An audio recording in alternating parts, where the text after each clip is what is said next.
have to be on electronic monitoring, but Superintendent David Brown says that is simply not enough. Leandre Sylvester was released from jail Saturday night and was fatally shot right outside of the Cook County Jail. Police say there were 59 shell casings on scene. 2 women were also wounded, though not seriously. The Chicago rapper was released after posting a $5,000 bond with a condition that he would be on electronic monitoring yet again. He was in jail for violating. Yo, what's going on YouTube? What's going on? We're back with another banger. Yes, sir. Today's video, we got 6 minus 6 equals 0. Chicago man killed 6 days after banning rapper from his block. Whew. And y'all seen the fucking thumbnail, bro. G Herbo got somebody knocked off, man. Let's get right into it. Let's get it. Every day some new shit. Beefing with my bitch right now, but life still lit. Riding down when we saw threats on the internet, we put out to the test. If his head worth some money, got a youngin' come collect. That's having a hidden agenda. Like, I know I'm damn that end up getting killed, but I'm finna let Shorty catch these bullets.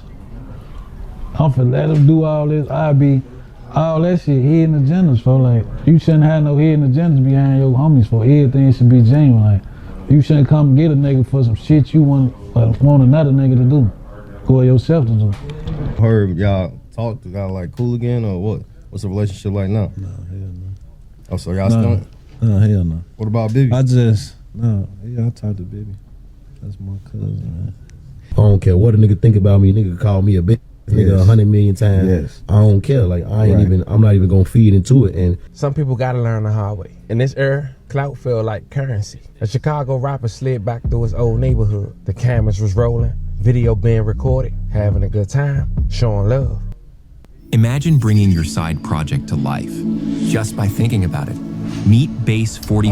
The video went smooth, no drama, no interruptions. Even having reports that this local rapper wanted to stop past Oak Block, with some reports saying there was local tension. I'll let you guys come up with how you feel about that. But when it came to this rapper on his own block, a man who was seen on his Instagram celebrating that rapper being out there for clout decided to call this rapper out, saying he shouldn't have been there. From the outside looking into him, this was a move for notoriety, duplicating what another Chicago figure who go by the name of Cairo once did when he checked this same rapper, allegedly, and went viral. But the problem was this: lightning don't strike twice. Instead of boosting his respect, the person who called out this rapper had instantly put a target on his back. 6 days after dissing him, that same man was ambushed and shot 6 times in the back. So in this video, we're gonna use this as a reminder that trying to build fame off someone else's name can backfire in ways you don't expect. Today, we look at the timeline of these events. We speak on who this rapper is, the 2 men from his neighborhood who spoke on him, and the deadly outcome. Cause at some point, we gotta ask ourselves, it's 2025. When was clout chasing worth putting your life on the line? But before we go over this one, I want you guys to remember, I don't give you no angle. I just give you the story. So with that being said, make sure you like, comment, and subscribe. We're gonna jump right to it. Born October 3rd, 1995, was Herbert Randall Wright III, also known as his rap stage name is G Herbo. He grew up on the east side of Chicago, a neighborhood that's referred to the locals as Turd Town. He was raised in a rough environment surrounded by gangs, poverty, and violence. His early influences was Lil Wayne, Jeezy, and Gucci Mane. He became close with Lil Bibby, who lived nearby. Their bond would shape both of their rap careers. His breakthrough era was 2012 to 2015. In 2012, he gained recognition through early drill tracks with Bibby, including Kill Shit. Rip that shit, I'ma come around, clean that shit up. Let's get it. Know a couple niggas that's down the ride for a homicide when it's drama time. In 2014, he released Welcome to Fazoland, dedicated to his slain friend Faison. Yeah, I remember Real that name shit. Faison Robinson. He was just 19 years old when he was gunned down on the 8200 block of South Marquette Road.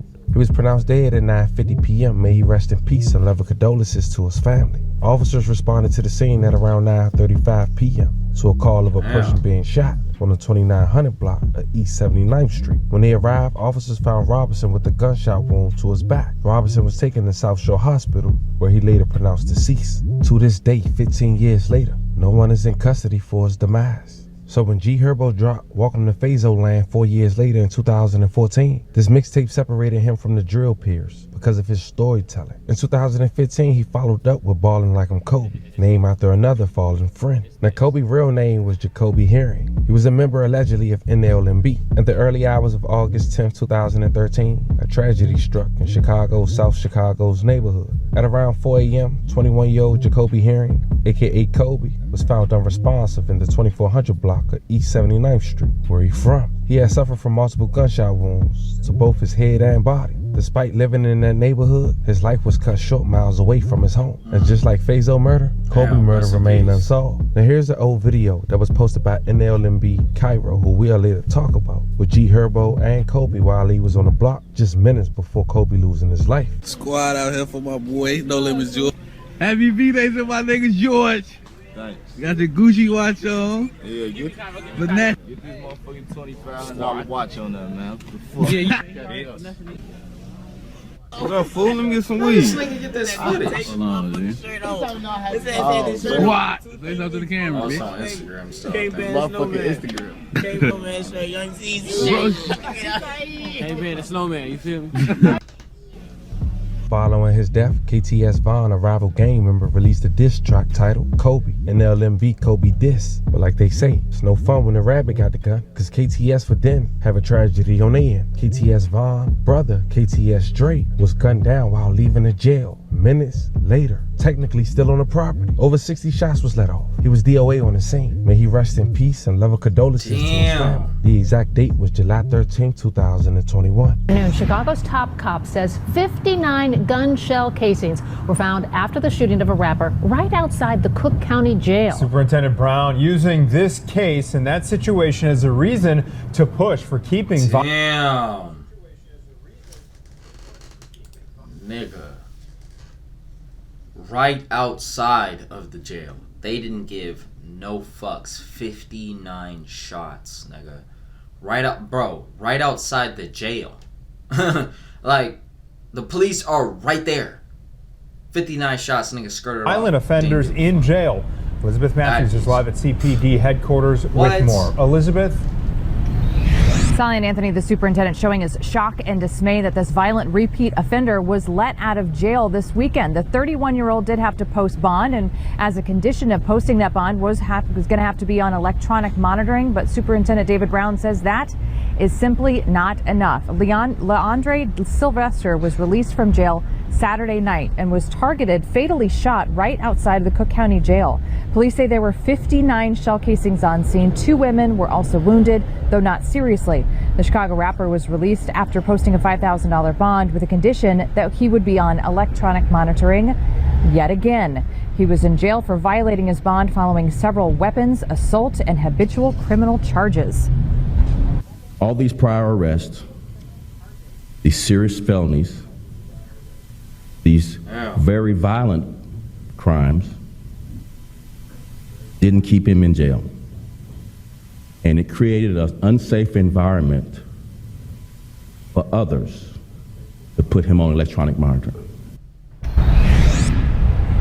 So we're told there are about 3,500 people currently on electronic monitoring here in Cook County. So who decides who's on electronic monitoring? Well, you ask the police, you ask Cook County Sheriff, the state's attorney, the judge's office, and you kind of get the runaround. A source does tell us that it's up to the prosecutors, the state's attorney's office, in court to go to the judge and make those recommendations. Then ultimately, it is the judge who decides. Live outside CPD headquarters, Elizabeth Matthews. And by that point, people noticed that a real war was going on in Chicago between KTS and NLMB. So the judge is just letting niggas off. Was just a fan of their music. Now, during that time, before and after, between 2018 and 2023, G Herbo had hurdles. Some would say them peoples was looking at. And looking back at the situation between him and Cairo made sense at the time. You see, in 2018, between 2023, G Herbo faced multiple arrests over guns and other charges. In 2020, he was indicted in a federal fraud case involving luxury cars, designer puppies, and private jets, which we covered. I'll leave the link in the bio. In 2023, he pled guilty to wire fraud and identity theft. He was sentenced to 3 years probation. He battled anxiety, PTSD, and survivor's guilt, openly speaking about his struggles. Despite setbacks, he remained active in his music and business. But then at some point he was called out by someone in his neighborhood he seemed to be close with. Cousins with, some would say, a close friend of his, Lil Bibby, a guy by the name of NLMB Cairo. And some say Cairo could have did this to throw the feds off. And you'll later hear his response after all this went down. But nonetheless, people not looking into that situation that was fans of G Herbo felt like he was publicly checked by someone tied to his own block. He went to 16 Shot 'em, a credible platform based out of Chicago. He challenged G Herbo's credibility, questioning whether Herbo truly represented the block. Fans saw this as shocking, since Herbo had mostly been respected as a survivor who made it out the streets. Check out a brief segment of the Albert Plus interview with 16 Shot 'em. Put them on a label or put them in situations as far as music? In 2018, I heard say, man, I got the 150 Dream Team label. I'm finna sign like 3-4 y'all. He was trying to sign Lil 40. You know, you probably know him. His rap name, Lil 40, that's one of the guys. Crazy James, J Dot, my nigga Hollow. There's some more miscellaneous motherfuckers he had on the label. But it was only like 4-5 of the guys he was trying to sign. He gigged folding them up. Yeah, I'm finna sign y'all to the label. Ooh. Folding them ready. We in the trenches hungry. Not even we, they in the trenches hungry. But I'm hungry too, but I'm just speaking on their behalf. Folding them hungry. Now, nigga who up all these hundreds of thousands, M's, whatever. You tell a nigga like that, some shit like that who got $0, or, you know, a couple thousand to their name, you banking on this shit like, damn, we finna get signed, bro, finna do some righteous shit. Folks reneged on the guys, never signed them. Got them doing all type of weird shit like wishing, trying to see is he still finna do the shit, don't do the shit. Weird shit, folks. Like, I don't salute that type of shit, folks. Like, he made them niggas like real life, like somebody trying to sign Lil 40, another lady was trying to sign Lil 40, he called her like, you know, like, what up, folks? Somebody trying to sign me. Hey man, don't sign that shit. Wait on me. Still ain't came to get a shorty. Build a website you love with Wix. Yeah, For your words, low-key just, he dry snitching, you know, like and talking shit at the same time. Never came, for he sold for them a dream. I don't know what he did if he wanted the motherfuckers to stick around him, stick with him. Like, I don't know if he called himself playing chess, like doing rapper goofy shit, just trying to have motherfuckers around him who he thinks some muscle. I don't know what niggas be doing. I don't mean, I just only assume. Running his mouth. I know that shit wacky though.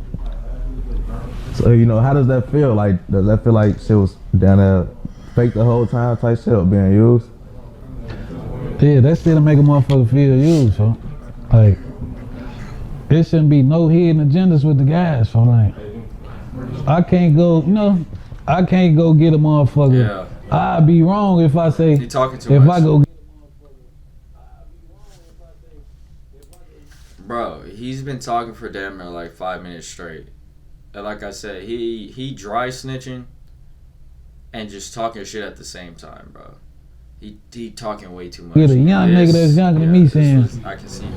You know, I'm finna go on this suicide mission. 100%. Well, I'm finna go get one of these young niggas that's younger than me and let him get out the car and shoot first or some shit. I can't do no shit like that because it's like, that's having a hidden agenda. Like, I know I'm damn that end up getting killed, but I'm finna let Shorty catch these bullets. I'm finna let him do all this. All that shit, hidden agendas, for like, you shouldn't have no hidden agendas behind your homies, for everything should be genuine. Like, you shouldn't come get a nigga for some shit you want another nigga to do, or yourself to do.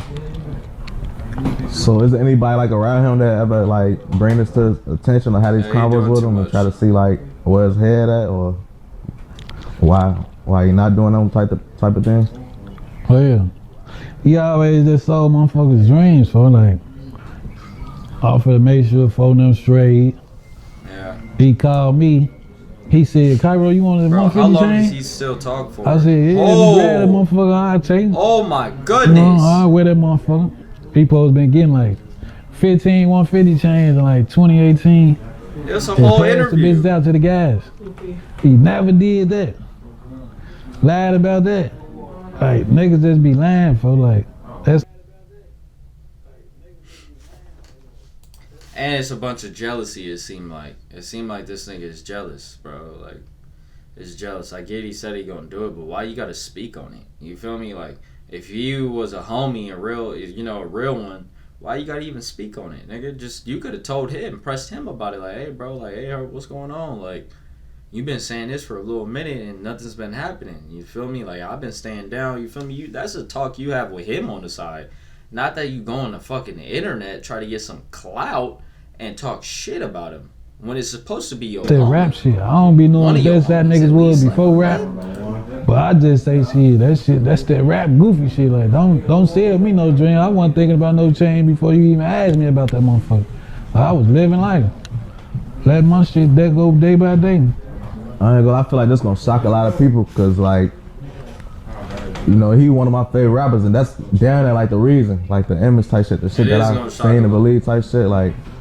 So hearing this down there kind of. All right, we back after like probably like 6-7 hours, bro. I ended up going to get my chain fixed, one of my bracelets fixed, and I forgot to put the camera on the charger. So we're about to try to finish off this video with 6%. Let's get it. About that motherfucker.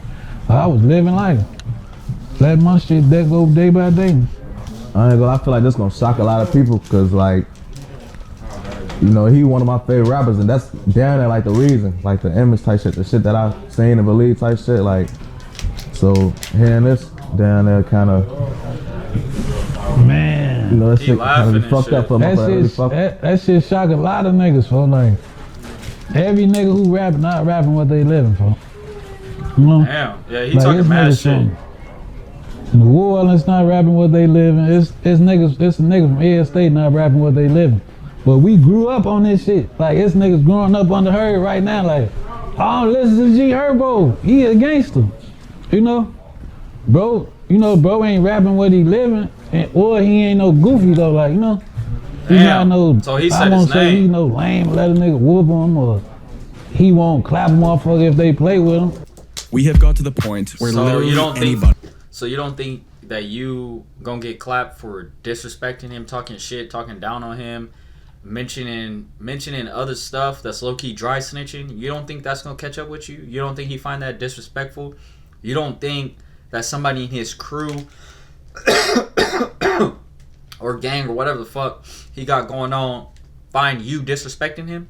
You feel me? Build a fully working app without knowing how to code. Let's go ahead. Like he ain't never did that shit. He a whoop a motherfucker like, bro, from my shit. Everybody from my shit ain't no goofy. Everybody did gangster shit and all so that now shit. You saying they from I ain't your gonna take hood. shit from him like he just over soft. Everybody whoop a motherfucker. Everybody defend themselves and clap a nigga. But he not rapping what he living for. Rapping what you living is, you know. So he's saying G Herbo ain't gangster for real. I can bond folks in the mountain, ooh. Then folks them get a bond. Man. So that's what he's saying. G Herbo ain't what he's rapping about. What he's portraying himself to be, that's what he not really about. He's saying he's saying he not really a street nigga. He ain't rapping that life because he ain't living it no more. You feel me? So he's like he's basically telling everybody that G Herbo is a fraud. You feel me? And now he's saying he got on bond. He's saying he bond people out, and we're about to hear it. Man, we need folks short 5,000 on this bond. Motherfuckers saying goofy shit. Fuck you get locked up for? Man, I ain't finna keep helping y'all, lad. You ain't even help a motherfucker not once. You ain't paid for no niggas bonds enough to be a millionaire. Talking about you ain't helping. Now some say G Herbo technically didn't respond to this, and looking back, you will see why. But Cairo had responded after the allegations of what he put out, and G Herbo continued to drop good music. This was his response on why he allegedly said what he said. Because I don't know, like I just got done rewatching the whole 16 Shot him, like the most classic interview ever. Hey, I knew this. Did you know that was going to be as big a deal as it ended up being? Yeah. Let me say yeah. Because you had never done one before. Had you been having people ask you to do interviews? Yeah, they was steady asking me to like do interviews, but I ain't never want to do one. Because I always used to tell them like, y'all got to pay me for this. Right. And I don't like really be like, I don't like be like, I bet y'all I'm over here rolling up. like doing reactions to like, so it be already want to hear me talk, but I never really talked to no camera and like that. So Right. I knew my gonna be looking for that. That interview was wild because it's like a window into the mind of a Chicago dude who didn't want to be a rapper or didn't necessarily like want the fame, obviously trying to better your life and everything. But it's like when you read the comments, you can really see the people reacting to it and just like couldn't believe how real that was. Yeah, I don't really be knowing what to think about that because I be getting even when I put out vlogs and shit, I don't really pay attention to that. So like when that interview came out, I probably like watched the comments like 2 times, and it was like some sad. It was like good reaction and bad reaction to it. Like the bad reaction was like, oh yeah, We're sweating this shit. I gotta you cut on my clout chasing, AC. oh you fucked up, and you just hating. And why you doing this and like that? Then it was other like, oh yeah, he should. So this is an updated one because he looked way different in the last reaction versus the way last video compared to right now. It looked like he got some money for himself. He's been doing good for himself in this this new one that we watching right now. But shit, let's see what happens. Could be doing that type of shit. This ain't doing right, but I don't nobody really know what's going on like with that He's whole speaking a little situation, different, but too. Me and my homies, the public gonna think what they want to think. I don't really get no what they thought. But there's a couple of moments where it's like kind of just Cheers, yeah. astounding how real it was. Like there's a moment where you're just like talking about bailing your homie out or something. You're like, we all we got. And that's kind of like a normal thing to say, but it just hit different and just felt super real. Like, it is though, like being in the hood, we is all we got though. Like certain like see they homies more than they family type. Mm-hmm.